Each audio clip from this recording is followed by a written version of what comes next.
ايه رايك في دعم الجامعه وبايونير ليك في مشروع زي ده؟ صراحة دعم الجامعة اللي هو كان دعم كبير جدا، اللي هي وفرت لنا من ريسورسز ولابات، حتى يعني الادفايزرز تبعنا هم دكاترة من الجامعة. دعم بايونير لي جاء دعم مالي، وصراحة جاء في وقت ما احنا في اشد الحوجة يعني اللي هو السبونسرز وكده.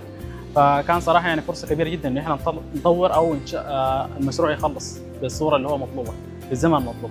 والله مشروع كبير زي ده يمكن ما كلش كل الناس تصدق بيه او تصدق انه هينجح، بس يعني بايونير امنوا بينا وان احنا نقدر نعمل حاجه كبيره زي دي، والجامعه برضو يعني ادتنا فرص كتيره ان احنا نقدر نشتغل على البروجكت ده زي اللاب اللي احنا موجودين فيه دلوقتي. وهو شعور كويس يعني الواحد مثلا حد اللي هو يأمن بيك. يعني